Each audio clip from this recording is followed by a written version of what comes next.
The sky is a vast place, but there is no room for error.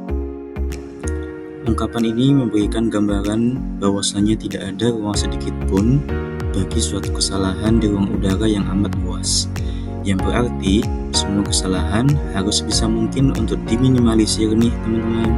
Mumpung lagi ngomongin tentang luasnya langit, teman-teman sudah tahu belum nih kalau aerospace itu ada kelas-kelasnya juga loh.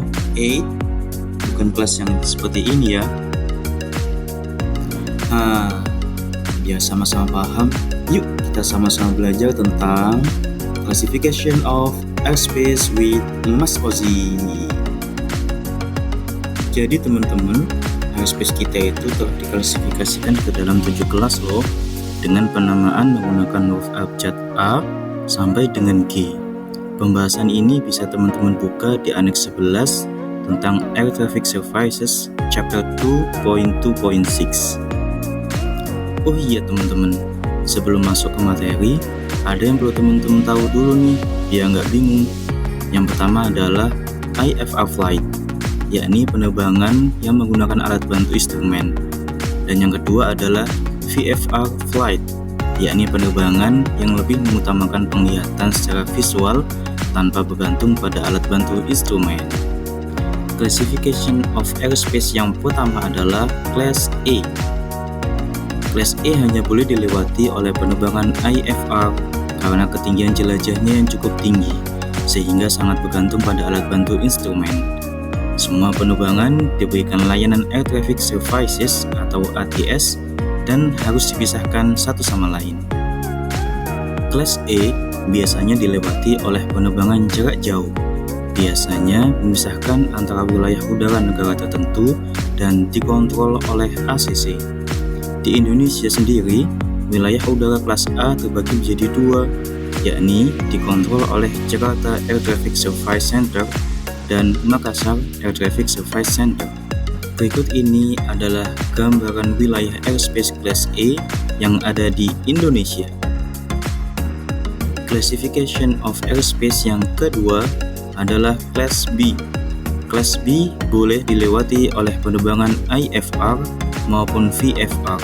Semua penerbangan diberikan layanan Air Traffic Services atau ATS dan harus dipisahkan satu sama lain.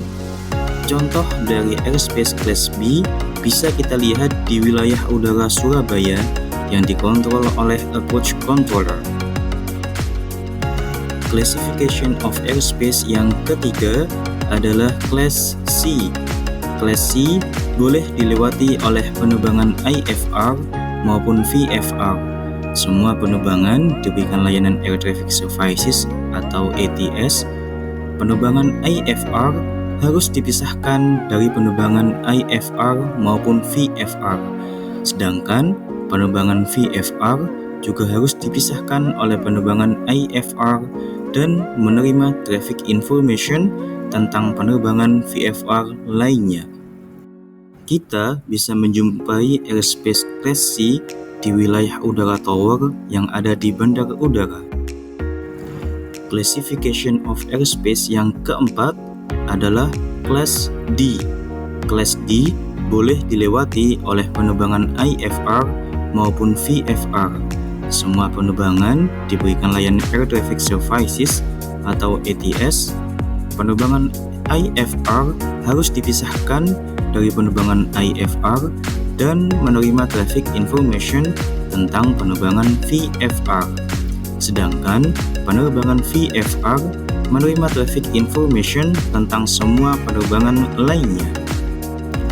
Classification of airspace yang kelima adalah Class E. Class E boleh dilewati oleh penerbangan IFR maupun VFR.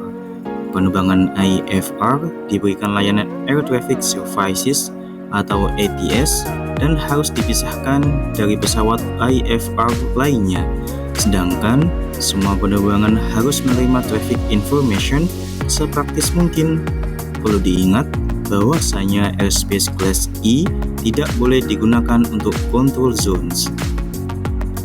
Classification of airspace yang keenam adalah Class F. Class F boleh dilewati oleh penerbangan IFR maupun VFR. Penerbangan IFR menerima layanan Air Traffic Advisory, sedangkan semua penerbangan menerima Flight Information Service ketika diminta.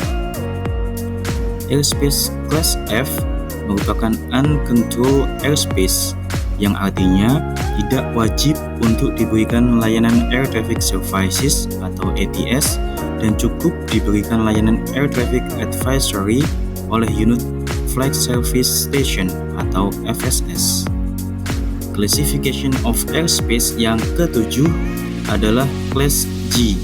Class G boleh dilewati oleh penerbangan IFR maupun VFR dan menerima Flight Information Service ketika diminta.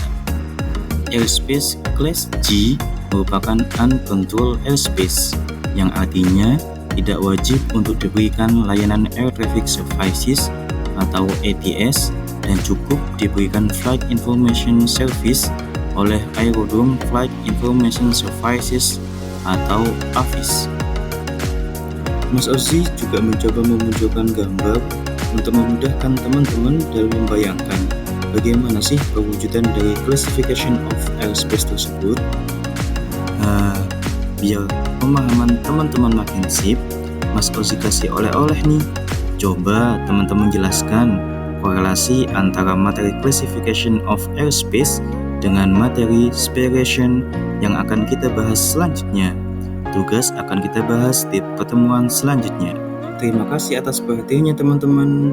Semoga semakin menambah pemahaman teman-teman ya. See you.